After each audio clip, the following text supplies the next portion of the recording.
My wife served me divorce papers at my father's funeral, in front of everyone, while I was giving the eulogy.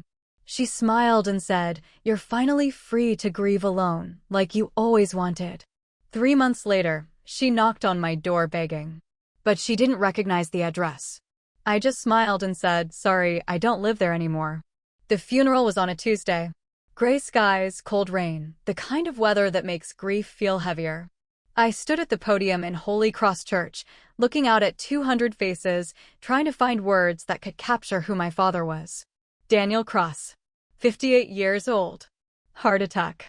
Gone before anyone could say goodbye. My hands shook as I held my notes. My father taught me that integrity matters more than success, I started.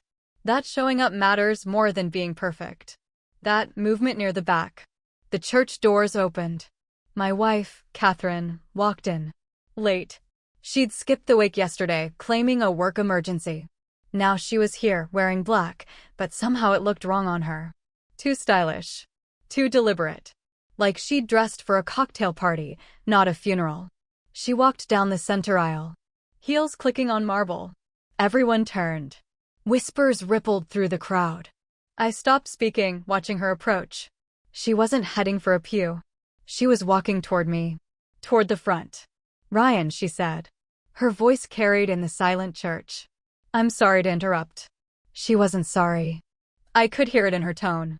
She reached the podium, reached into her purse, and pulled out a manila envelope. "But since your entire family is here, witnesses and all, I thought this was the perfect time." She handed me the envelope. "Divorce papers. I had them drawn up last month. You can sign them after the service. Or now. Whatever works for you." The church went completely silent. My mother gasped from the front pew. My brother Marcus stood up, face red with rage. Catherine just smiled. "You're finally free to grieve alone, Ryan. Like you always wanted. No more wife nagging you about emotions or communication or any of that exhausting relationship stuff." She turned on her heel and walked back up the aisle, heels clicking, head high. The doors closed behind her. 200 people stared at me. I stood there holding divorce papers at my father's funeral, unable to speak, unable to move, unable to process what had just happened. My best friend Jake helped me finish the eulogy. Read the rest of my notes while I sat in the front pew numb. The burial was a blur. The reception afterward was worse. Everyone wanted to know if I was okay, if Catherine had really done that, if our marriage had been that bad. I couldn't answer, couldn't explain, because I didn't understand it myself. Catherine and I had been married for 8 years. High school sweethearts. We'd built a life together. A beautiful colonial in Westchester, 2 cars, successful careers, me in software development, her in pharmaceutical sales. We'd talked about kids, planned vacations, had a joint bank account and a shared calendar and matching coffee mugs that said his and hers. But somewhere in the past 2 years, something had shifted. She became distant, critical, always working late, always traveling for conferences, always on her phone texting clients. I'd tried to talk to her about it, suggested couples therapy. She'd laughed. "Ryan, not everything is a problem that needs fixing. Maybe you just need to relax." So I'd relaxed, trusted her, believed her when she said everything was fine. The divorce papers sat on my kitchen counter for 3 days after the funeral. I didn't open them, didn't read the terms, just stared at the envelope like it was a bomb that might detonate if I touched it. On day 4, my brother Marcus came over, let himself in with the spare key I'd given him years ago. He found me sitting in the dark, drinking whiskey, still wearing the suit from the funeral. "You need a lawyer," Marcus said. He was 2 years younger than me, but had always been the practical one. The problem solver. The guy who fixed things while I overthought them. "Ryan, seriously. Open the papers. See what she's asking for." I opened them. The terms were brutal. Catherine wanted the house. Wanted half my retirement account. Wanted alimony. Wanted the cars. Wanted everything we'd built together, plus half of what I'd inherited from my father, which hadn't even been finalized yet. "She can't do this," Marcus said, reading over my shoulder. "Dad just died. She can't claim inheritance that isn't even distributed yet." I called the lawyer whose name was at the bottom of the documents. Jennifer Hartwell, Esquire. She answered on the second ring. Mr. Cross, I've been expecting your call. Her voice was crisp, professional, completely detached from the devastation her paperwork represented. This is a joke, right? I said. The terms. The timing. This is some kind of mistake. No mistake, Mr. Cross. Your wife was very specific about her requirements. The timing was also deliberate. She wanted to ensure you understood the seriousness of her intentions. She served me at my father's funeral. I'm aware. I advised against it, but she insisted. Why? Silence. Then, you'd have to ask her that. I asked her. Showed up at the house, our house, the next day. Catherine's car was in the driveway. I used my key, walked in. Found her in the living room with another man. He was younger than me. Early 30s. Wearing an expensive suit. Handsome in that generic corporate way. He stood when he saw me. Catherine didn't. Ryan, she said. This is David. David Martinez. My colleague from the pharmaceutical conference in Chicago. Remember that trip 6 months ago? I remembered. She'd been gone for a week. Came back different. Distant. I'd asked if something was wrong. She'd said she was tired. David and I have been seeing each other for 8 months, Catherine continued. We're moving to San Francisco together. He got promoted to VP of West Coast Operations. It's an incredible opportunity. 8 months, I repeated. You've been cheating on me for 8 months. I wouldn't call it cheating. Our marriage was already over, Ryan. You just didn't want to admit it. David cleared his throat. I should go. No, Catherine said. Stay. Ryan's not staying long. I looked at her. Really looked at her. The woman I'd known since I was 16. The woman I'd proposed to on a beach in Maine. The woman who'd promised forever. Why at the funeral? I asked quietly. Why did you do it there? Catherine stood, walked to the window, looked out at the yard we'd landscaped together 3 summers ago. Because you needed to understand that I'm serious. That this isn't a negotiation. Your father babied you your whole life, Ryan. Made you soft. Made you think everything would work out if you just waited and hoped. I needed you to see that I'm not waiting anymore. I'm taking what I deserve, and I'm moving on. What you deserve, I repeated. 8 years of marriage. What do you think you deserve, Catherine? She turned, smiled. That cold, calculated smile I'd seen at the funeral. Everything. The house, the accounts, the inheritance. All of it. You'll sign the papers, agree to my terms, and we'll be done. And if I don't? Then my lawyer will drag this out for years. Bleed you dry in legal fees. Make your life miserable. Your choice. David shifted uncomfortably. Catherine, maybe we should. David, please. I've got this. She looked at me. Sign the papers, Ryan. Make this easy on yourself. I walked out. Drove to Marcus's house. Told him everything. He listened without interrupting, then pulled out his laptop. Okay, Marcus said. Let's figure out what she actually can claim versus what she's trying to intimidate you into giving her. We spent 6 hours researching New York divorce law, reading statutes, watching YouTube videos from family law attorneys. By midnight, we had a clear picture. The house was jointly owned, but I'd paid 70% of the mortgage from my salary while Catherine had contributed 30%. Her income had been significantly higher than mine over the past 3 years, which meant she likely wouldn't qualify for alimony. And the inheritance from my father was separate property, not marital assets, which meant she had 0 legal claim to it. She's bluffing, Marcus said. She knows if this goes to court, she'll get way less than she's asking for.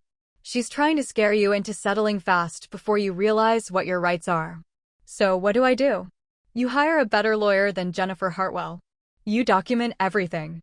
And you make her regret underestimating you. I hired Patricia Chin. She had a reputation for destroying overconfident opponents in divorce court. Her retainer was $15,000. Worth every penny.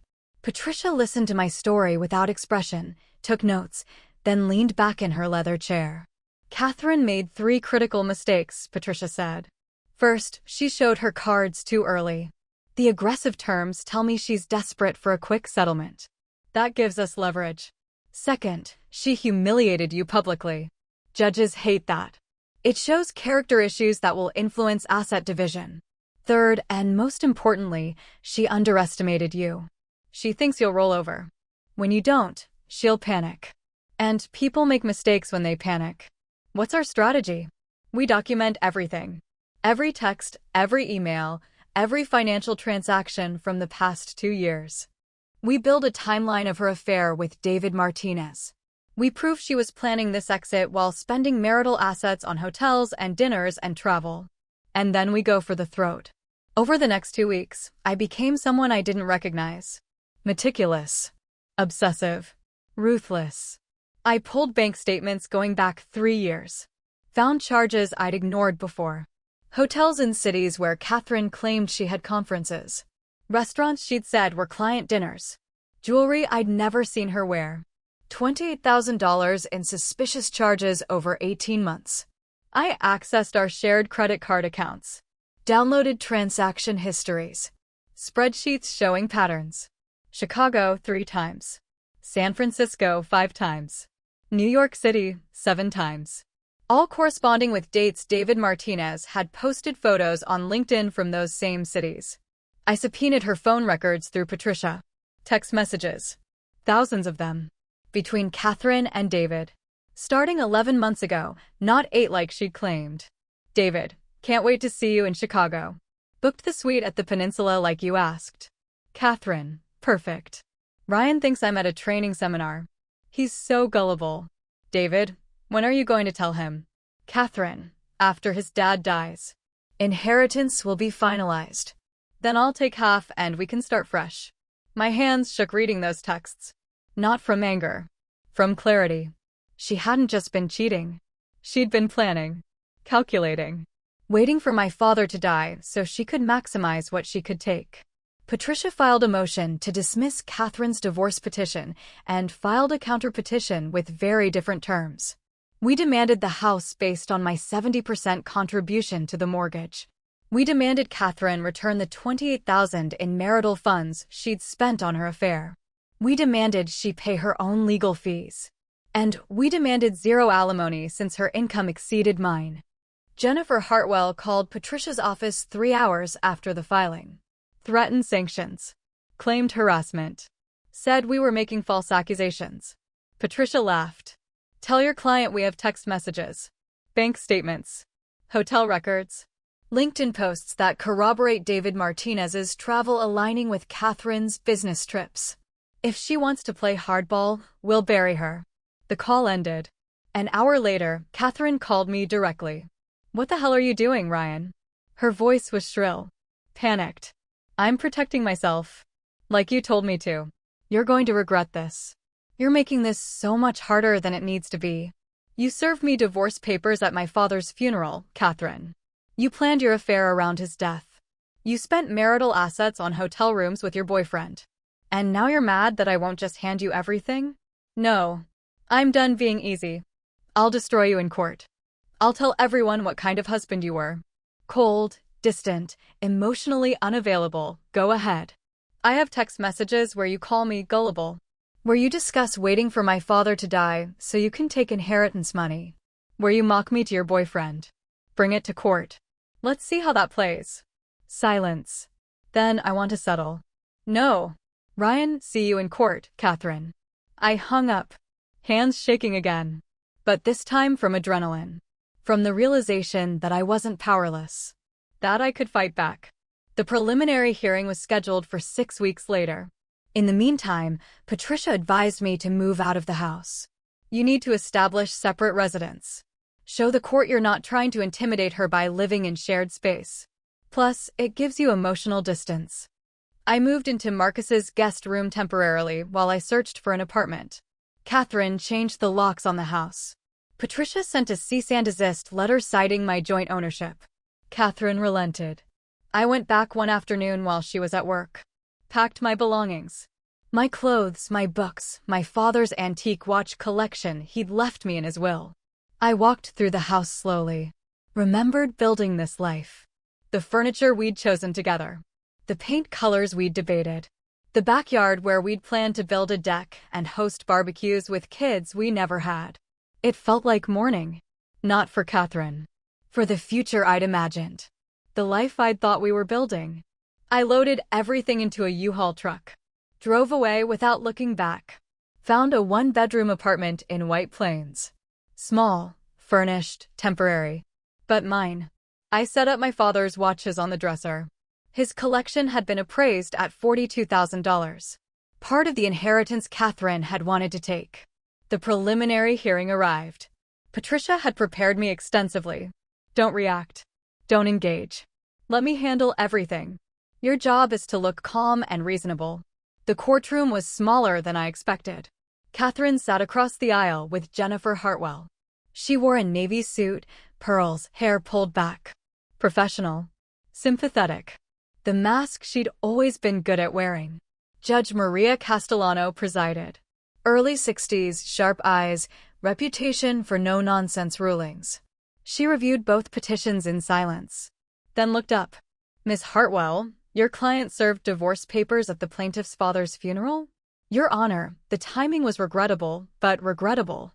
Judge Castellano's eyebrows rose. I've been doing this for 23 years. I've never seen anyone serve papers at a funeral.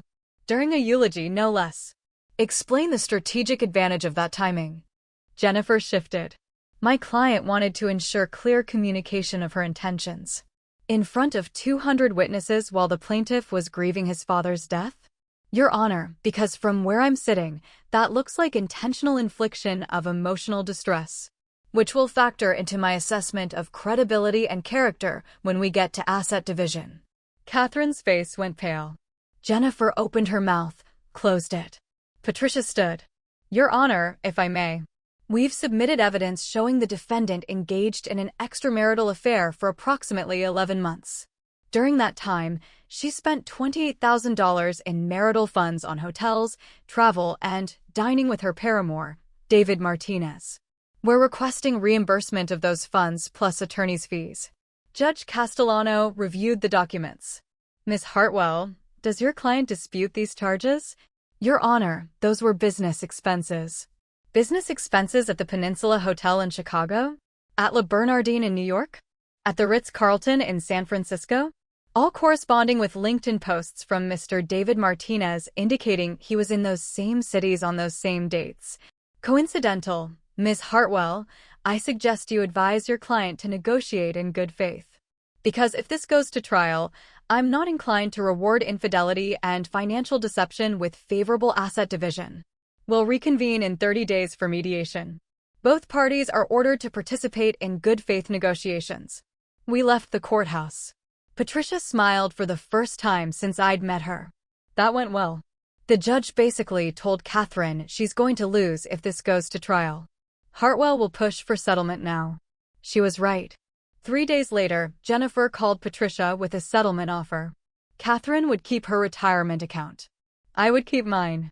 We'd sell the house and split proceeds based on contribution percentage. No alimony. Catherine would repay $15,000 of the $28,000 in affair-related expenses. All legal fees paid by respective parties. It's fair, Patricia said. You'll get about 70% of the house sale proceeds, keep your inheritance entirely, and Catherine pays back at least some of what she stole. I recommend accepting. No. Patricia looked surprised. Ryan, this is a good deal. If we go to trial, she served me papers at my father's funeral. Told me I deserved to grieve alone. Planned her exit around his death. I don't want fair. I want justice. Justice isn't always satisfying. Trust me. I've been doing this long enough to know that winning in court doesn't heal what's broken inside. Maybe not. But losing feels worse. Patricia studied me for a long moment. You're sure? I'm sure. Then we go to trial. But Ryan? Be prepared. This will get ugly. It got ugly. The trial lasted 4 days. Jennifer Hartwell painted me as emotionally distant, unavailable, responsible for the marriage's failure. She called Catherine's mother as a witness. Mrs. Foster testified that I'd always been cold and career-obsessed. That Catherine had tried everything to save the marriage. That I'd refused counseling. All lies. But delivered with tears and conviction. Patricia cross-examined her brutally. Mrs. Foster, Were you aware your daughter was having an affair for 11 months? I know. Were you aware she spent $28,000 in marital funds on hotels with her boyfriend? She said those were business expenses? At romantic restaurants? At luxury hotels? Did you believe that? Silence. No further questions. We called David Martinez to testify. He'd been subpoenaed. Showed up in a suit, looking like he'd rather be anywhere else. Patricia asked him directly. Mr. Martinez, did you engage in a romantic relationship with Catherine Cross while she was married to the plaintiff? Yes. For how long? About 11 months. Did you discuss her plans to divorce her husband? Yes. What did she tell you about her strategy? David glanced at Catherine. Jennifer objected. Judge Castellano overruled. Answer the question, Mr. Martinez. She said she was waiting until after her father-in-law died. She thought she could claim part of Ryan's inheritance if she timed the divorce right. The courtroom went silent. Catherine's face was red. Patricia continued. Did she discuss her plan to serve papers at the funeral? She mentioned it. I told her it was a bad idea. She said it would show Ryan she was serious. No further questions. The tide had turned. I could feel it. Catherine took the stand on day 3. Patricia destroyed her. Methodically. Calmly. Every lie exposed. Every manipulation revealed. By the end, Catherine was crying. But not the sympathetic kind of crying. The angry, cornered kind. Judge Castellano delivered her ruling on day 4. I've reviewed the evidence, heard testimony, and assessed credibility. Mrs. Cross's actions demonstrate a calculated pattern of deception and financial manipulation.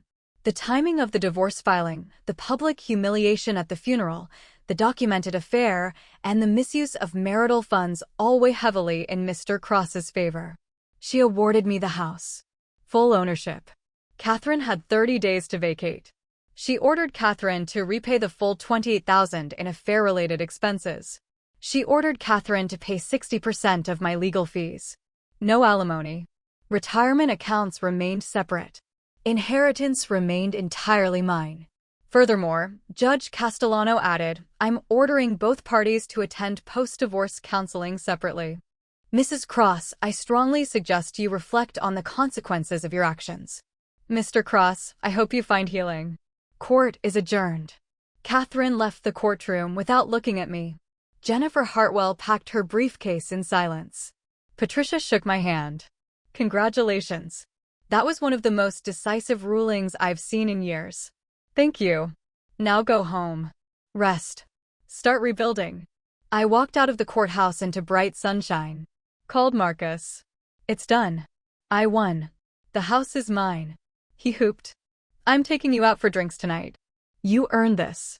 But that night, sitting in Marcus's living room with expensive whiskey and celebration that felt hollow, I didn't feel victorious. I felt empty. Winning hadn't healed anything. It had just closed a chapter one wished had never been written. 2 months passed. I moved back into the house. Slowly started making it mine. Painted the bedroom. Replaced furniture. Removed every trace of Catherine. I threw myself into work. Got promoted to senior developer. Started mentoring junior engineers. Began building a life that was entirely my own. Marcus met someone. A woman named Elena who made him laugh in ways I hadn't seen in years. They got engaged 6 months after my divorce was finalized. I was happy for him. Genuinely. But watching them together reminded me of what I'd lost. Or thought I'd lost. Maybe it had never been real to begin with. One evening, I was working in my home office when the doorbell rang. I wasn't expecting anyone. Opened the door. Catherine stood on my porch. She looked different. Thinner. Tired. Hair shorter. No makeup. Ryan, she said. Can we talk? No. Please. Just 5 minutes. Catherine, we have nothing to discuss. The divorce is final. I know. She stopped. Started again. I need to apologize. You had months to apologize. Years, actually. You chose to serve me papers at my father's funeral instead. I know. I was cruel. I was terrible. You were calculating. You waited for my father to die so you could take his money. You planned it with David. You mocked me in text messages. You humiliated me in front of my entire family. And now you want to apologize? She looked at the ground. David left me. Took the promotion in San Francisco without me. Said I was too high maintenance. Too complicated. Used you for a place to stay while he waited for his promotion to come through. She nodded. Started crying. I felt nothing. No satisfaction. No vindication. Just exhaustion. Catherine, I don't say this to be cruel, but I don't care. You made your choices. You live with them. Just like I have to live with mine. I still love you. No, you don't. You never did. You loved what I represented, stability, security. Someone who wouldn't challenge you. But you never loved me. And honestly, I don't think I ever really loved you either. I loved the idea of us. The story I told myself about high school sweethearts making it work. But it wasn't real. Ryan, goodbye, Catherine. I closed the door. Stood there for a moment, breathing slowly. Waited for guilt. For regret. For something. Nothing came. Just relief. A week later, I was at the park near my house. Running. Something I'd started doing after the divorce. Needed to clear my head, process everything, move forward. I stopped at a bench to catch my breath. A woman was sitting there reading. She looked up. Mind if I share the bench? I asked. It's all yours. I sat. We both looked out at the lake in comfortable silence. Beautiful day, she said after a moment. Yeah, it is. You run here often? Every Saturday. You. Just moved to the neighborhood. Testing out local spots. She smiled. Mid-30s, warm eyes, genuine. I'm Claire. Ryan. We talked for 20 minutes. About nothing important. The park, the weather, the best coffee shops nearby. She was a teacher. Elementary school.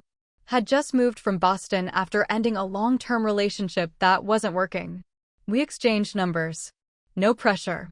Just friendly. I walked home feeling lighter. Marcus called that evening. You sound different. Good different. What happened? I met someone. Not like that. Just talked to someone. A woman at the park. It was nice. Ryan Cross is re-entering society. I'm proud of you, man. Shut up. No, seriously. You've been in hermit mode for months. This is progress. Maybe it was. Claire and I started meeting at the park on Saturdays. Then coffee on weekday mornings before work. Then dinner one evening at a small Italian place she recommended. We didn't talk about our exes. Didn't dissect our past relationships. We just talked about now. About books and music and travel plans and dreams we'd put on hold for people who didn't deserve the sacrifice. 3 months after meeting Claire, I got a call from an unknown number. Against my better judgment, I answered. Ryan Cross. Yes, this is Richard Foster. Catherine's father. My stomach dropped. Mr. Foster. I owe you an apology. I believed my daughter when she said you were abusive, controlling, that she needed to escape. I testified for her in court. I said terrible things about you. All lies. She told me lies, and I believed her because she's my daughter. Okay. She's in trouble, Ryan. Financial trouble. Legal trouble. She forged David Martinez's signature on some documents, tried to access his accounts. He's pressing charges. She called me crying, asking for money for a lawyer. And I realized he stopped. I realized I raised someone capable of this. Someone who lies and manipulates and destroys people without conscience. Mr. Foster, I appreciate the call, but I'm not the person to help her. I know. I'm not asking you to. I needed you to know that I was wrong. That I'm sorry. And that my daughter got exactly what she deserved. He hung up. I sat there holding my phone, processing. Catherine was facing criminal charges. Karma had come calling. I waited for satisfaction. For that vindictive thrill of watching someone who hurt you finally face consequences. It didn't come. I just felt sad. Sad that she'd become someone capable of this. Sad that I'd wasted 8 years. Sad that it had all ended so badly. But not destroyed. Not broken. Just sad. And that felt like progress. I called Claire. Hey, are you free tonight? I need to talk. Always. Come over. I went to her apartment. Small, cozy, filled with books and plants and art that actually meant something. She made tea. We sat on her couch. And I told her everything. The funeral. The divorce papers. The trial. Catherine showing up. Her father's call. All of it. Claire listened without judging. When I finished, she said, "You know what's remarkable?" "What?" "You didn't become her. You could have.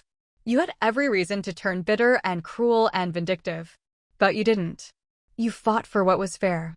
And then you let it go. I don't feel like I let it go. But you did. You're here. You're rebuilding. You're allowing yourself to be happy again. That's letting go.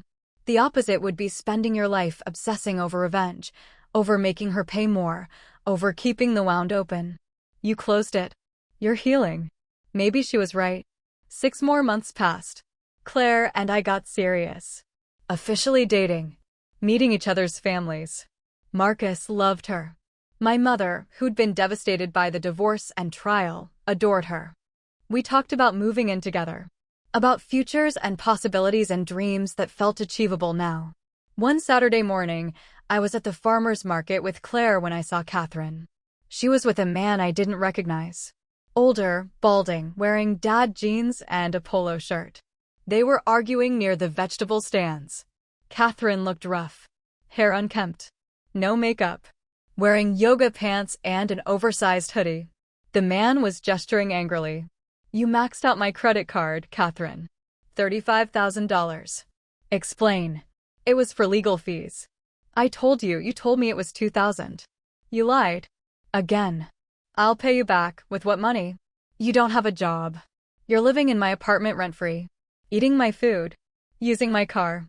What exactly are you contributing?" Claire squeezed my hand. "That's her." "Yeah. Do you want to leave?" I watched Catherine for another moment. Watched her try to justify, manipulate, deflect. The same patterns I'd seen for years.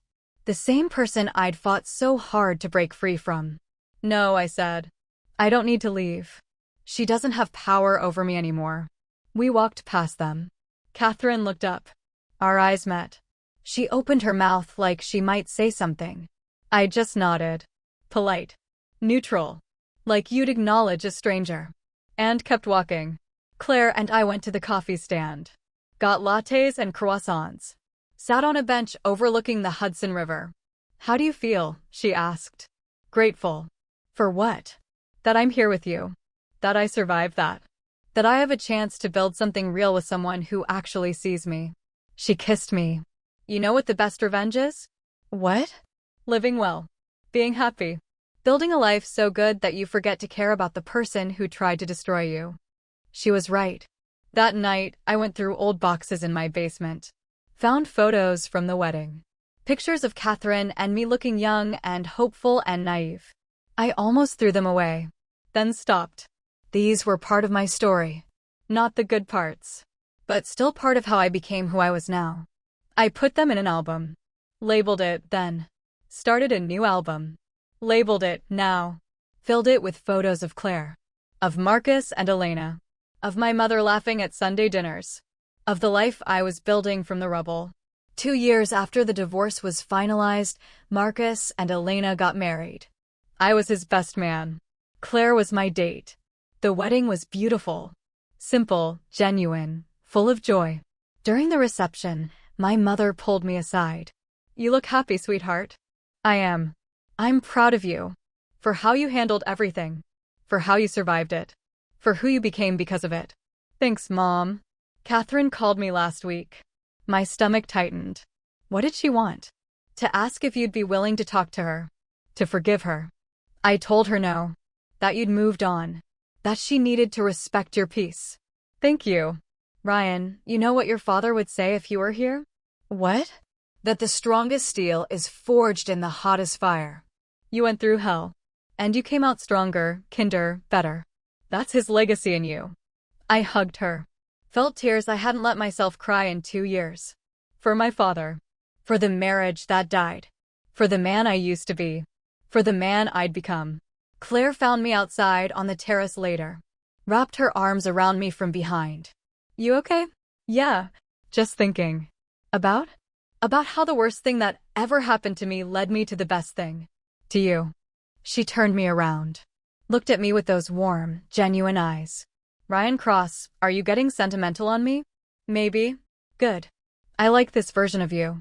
Better than the cynical divorced guy you met in the park? Way better. Though that guy had his charm too. We danced, laughed, celebrated Marcus and Elena's beginning while quietly celebrating our own. 3 months later, I proposed to Claire. At the same park bench where we'd met. Simple ring, simple question, simple answer. Yes. Absolutely yes. We got married a year later. Small ceremony. Close friends and family only. My mother cried. Marcus gave a toast about second chances and new beginnings. Claire's parents welcomed me with open arms. And in the middle of the reception, dancing with my new wife, I realized something profound. Catherine hadn't destroyed me. She'd freed me. Freed me from a life that was slowly suffocating me. From a marriage built on lies and convenience. From a version of myself that accepted less than I deserved. The revenge I'd wanted, the satisfaction of seeing her suffer, had never materialized. Or maybe it had, just not in the way I'd imagined. The real revenge wasn't her downfall. It was my rise. My healing. My happiness. The life I built from the ashes of what she'd burned down. 5 years after the divorce, Claire and I bought a house in Scarsdale. 4 bedrooms, big backyard, room for the family we were planning. We adopted a rescue dog named Cooper. Started hosting Sunday dinners for my mother and Marcus and Elena and their new baby daughter, Sophie. Life became full in ways I hadn't known were possible. I got promoted to Chief Technology Officer at my company. Claire became Vice Principal at her school. We traveled Italy, Japan, Iceland, places Catherine and I had always said we'd visit someday, but never did because she was always too busy, always had another conference, always had an excuse. One afternoon, I was at the grocery store when I ran into Jennifer Hartwell, Catherine's divorce attorney. She recognized me immediately. Ryan Cross. Ms. Hartwell. She hesitated, then said, I owe you an apology. I've represented hundreds of clients over 20 years. Catherine was the only one who made me question my career. After your case, I started screening clients more carefully. Turning down people who just want to destroy their spouses rather than actually move forward. That must be bad for business. Probably. But it's better for my conscience. For what it's worth, you handled that situation with more grace than most people would have. Including me. Thank you. She nodded and walked away. I stood there in the produce section, holding a bag of apples, thinking about Grace. About how easy it would have been to become bitter. To let Catherine's betrayal poison every relationship after her. To build walls so high that no one could ever hurt me again. But that would have meant she won. Not in court, I'd won that. But in the deeper battle. The one for my soul, my capacity for trust, my ability to love again. That evening, Claire and I were sitting on our back deck watching the sunset. Cooper was sleeping at our feet. The air smelled like summer, cut grass, and barbecue smoke from a neighbor's grill. I got an email today, Claire said. From Catherine. I looked at her. What? She found me through your company directory. Sent me a long message. Apologizing for what she did to you. Congratulating us on our marriage. Asking if there was any way to make amends. What did you say? Nothing yet. I wanted to talk to you first. Do you want me to respond? I thought about it. Really thought about it. Part of me wanted to say yes. To demand explanations. To make her account for every lie, every betrayal, every moment of pain she'd caused. But a bigger part of me just wanted to let it go. No, I said finally.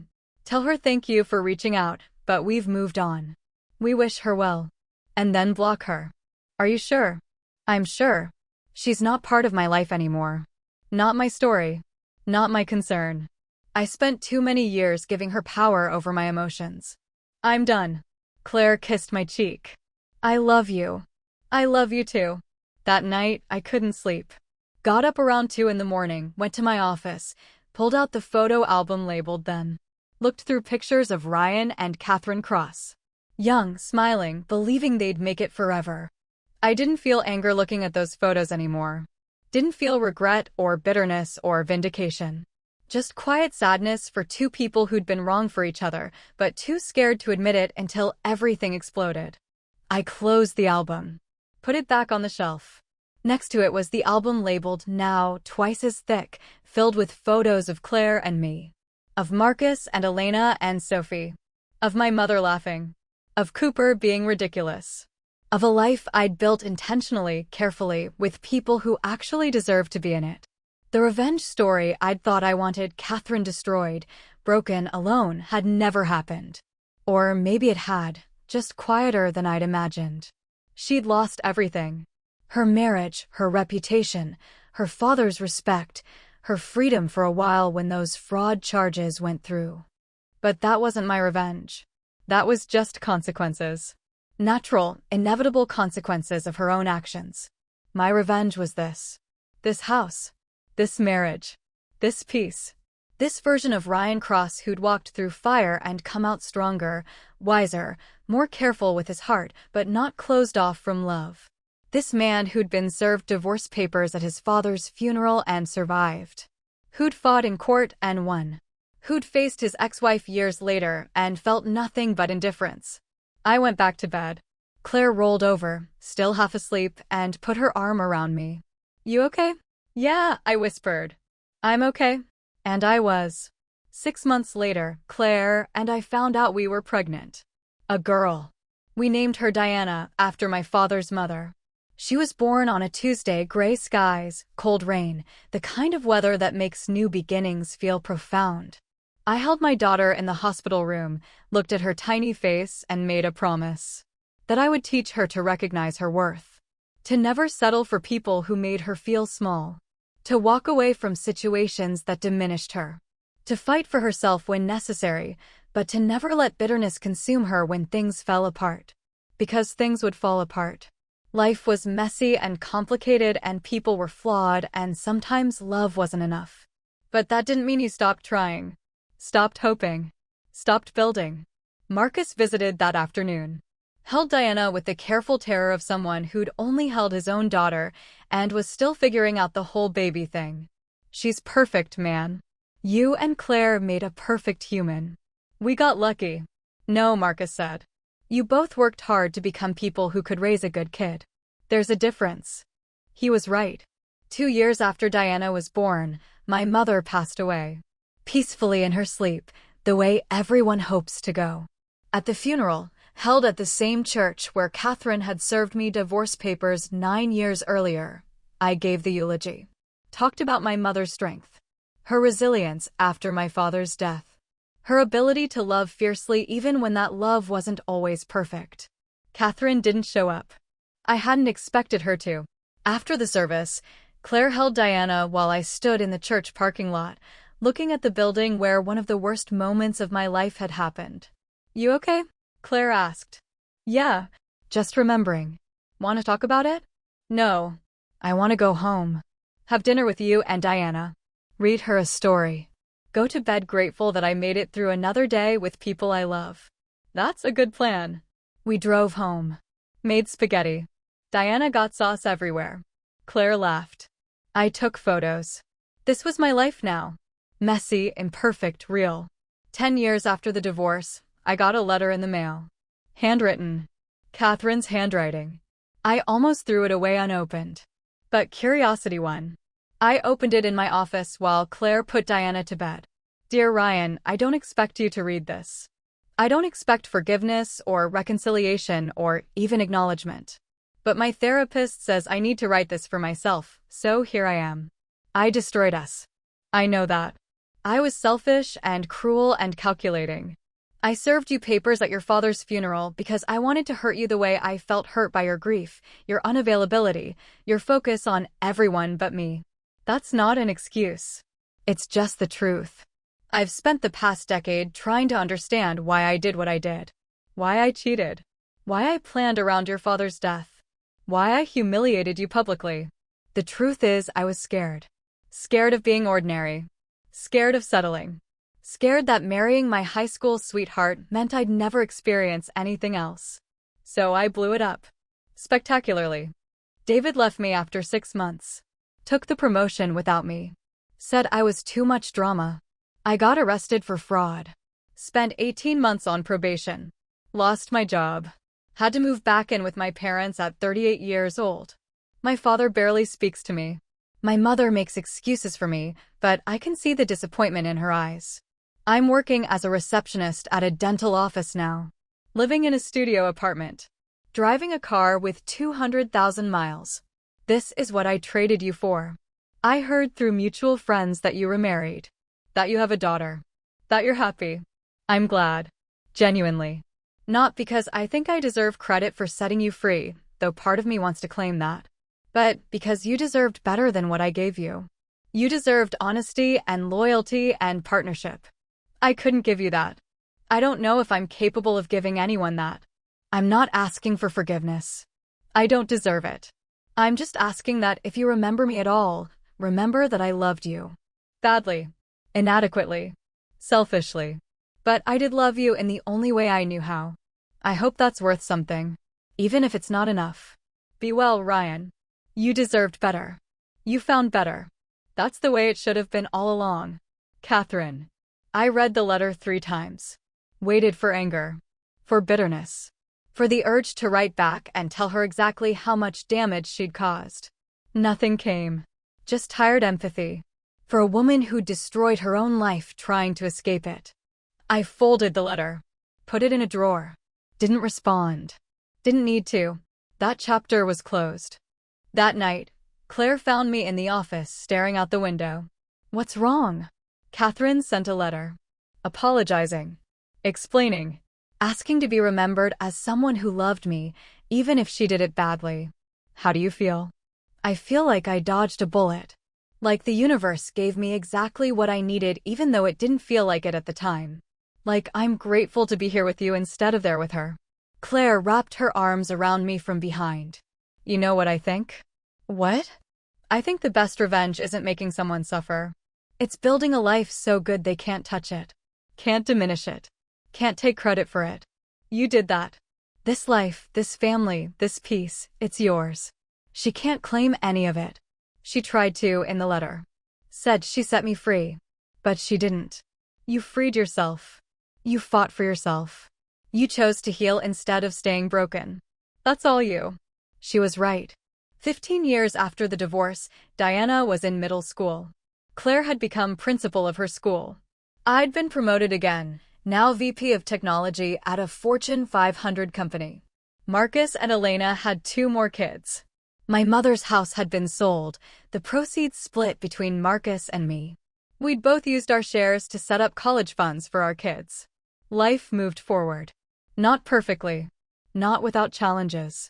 Claire and I had our struggles, disagreements about money, about parenting, about whose turn it was to handle the broken dishwasher. But we talked. We listened.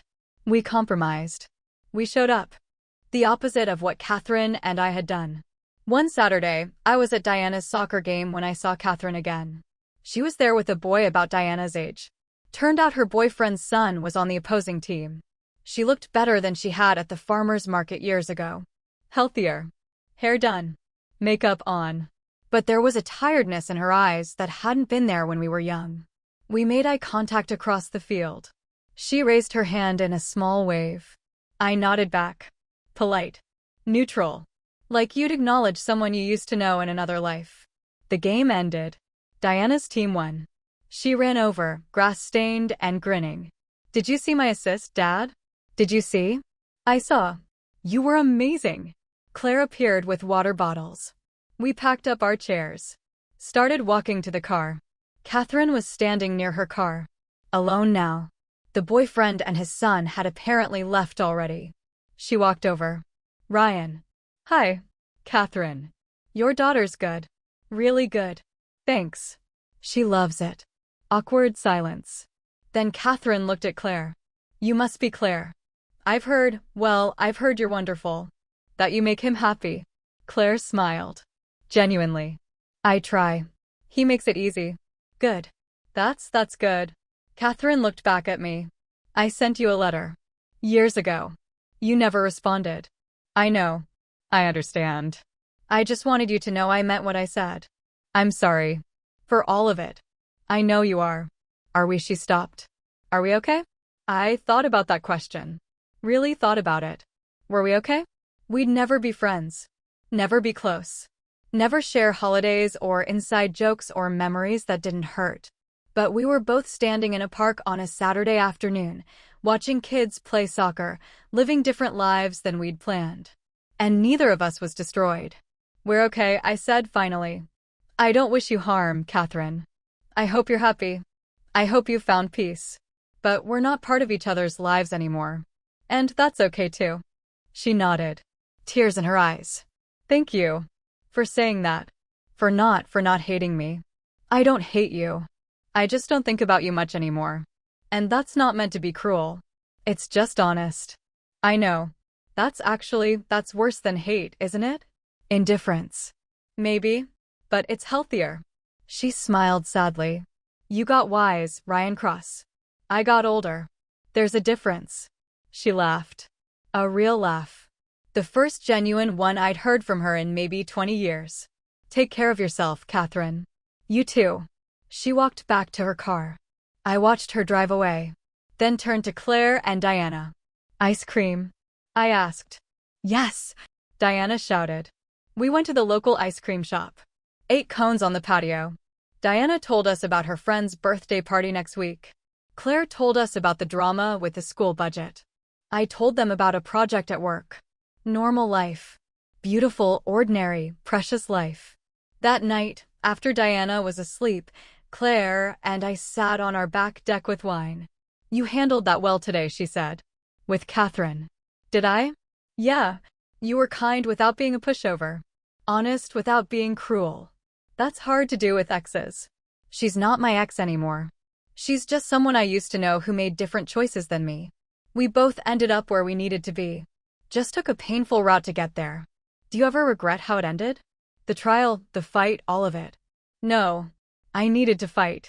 Needed to stand up for myself.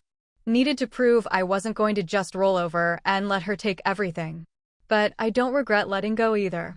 The revenge I wanted, her suffering, her pain, it doesn't matter anymore. What matters is this. I gestured at the house, at her, at our life. This is the revenge. This is the win. Claire raised her wine glass. To winning then. By building something better. To building something better, I echoed. We clinked glasses. 20 years after the divorce, I was 58 years old. The same age my father had been when he died. Diana was graduating from college. Heading to graduate school for architecture. Following in my footsteps. Surpassing them, really. Claire and I were planning early retirement. Talking about traveling more. Buying a small place in Maine we'd visit on weekends. Spending more time with Marcus and Elena's grandkids. Living slower, quieter, more intentionally. One evening, I got a call from an unknown number. Almost didn't answer. But something made me pick up. Hello, Ryan? This is Michael Foster. Catherine's brother. We met at your parents' anniversary party. Years ago. I remember. What's wrong? Silence. Then, Catherine passed away. Heart attack. She was only 54. The funeral's on Friday.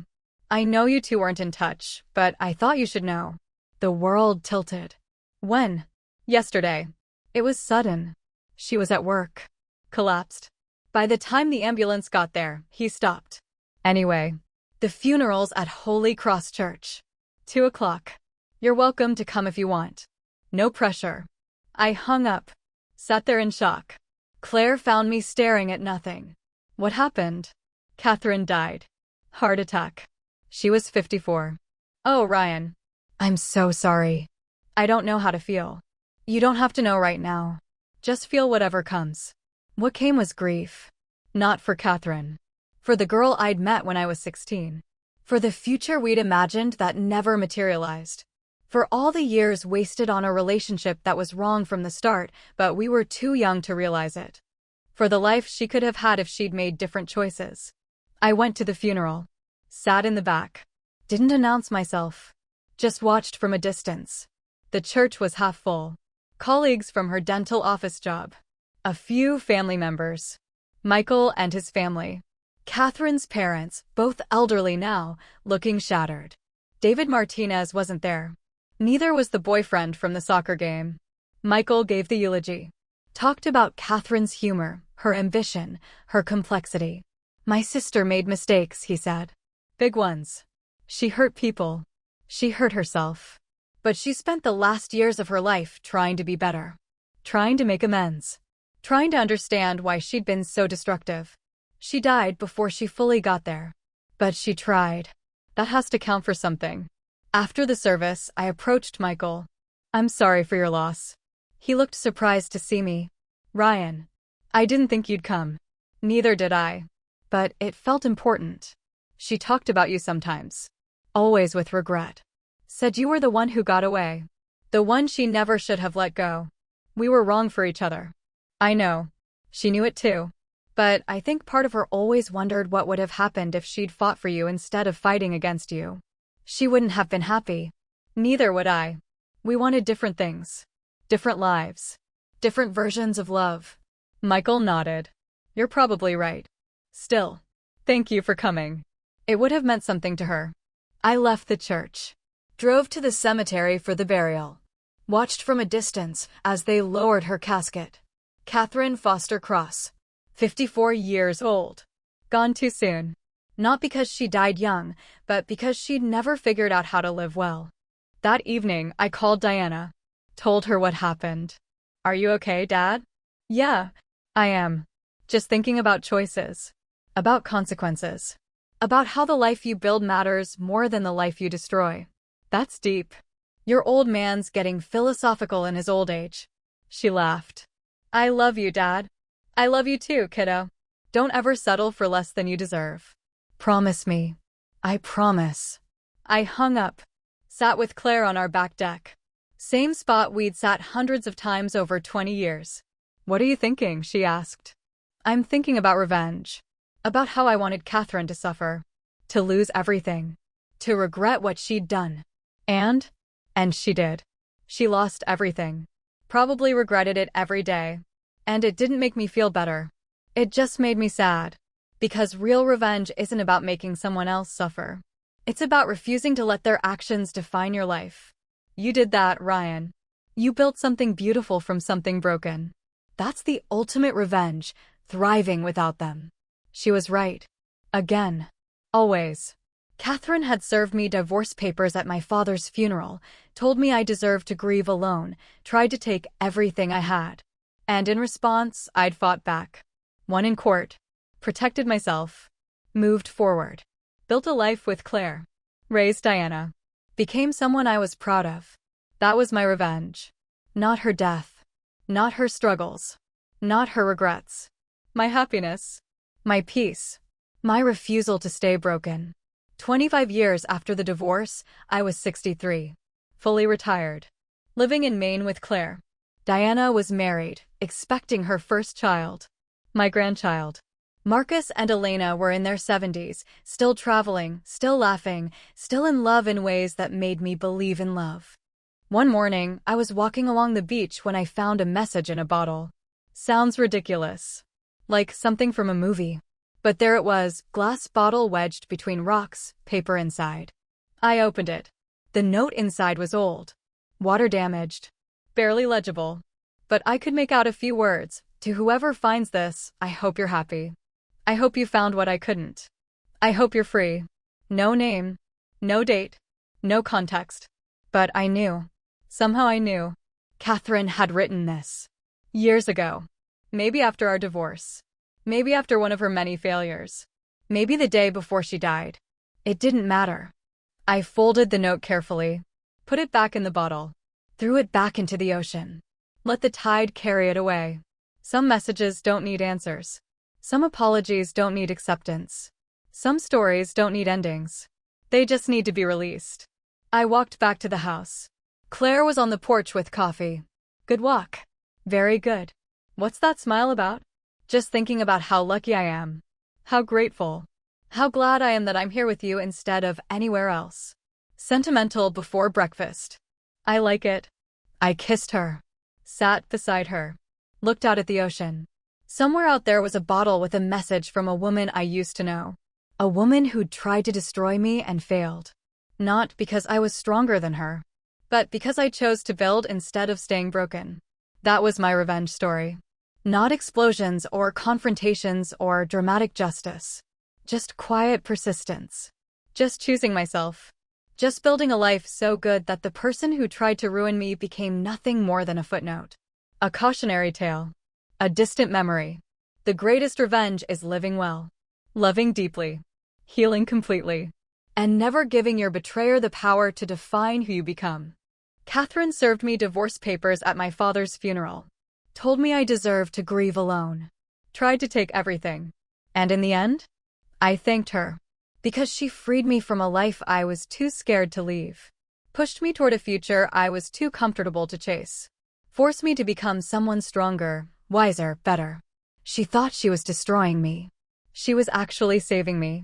And that's the sweetest revenge of all, turning your worst moment into your greatest beginning. This story of quiet strength and rebuilding touched you. Hit that like button.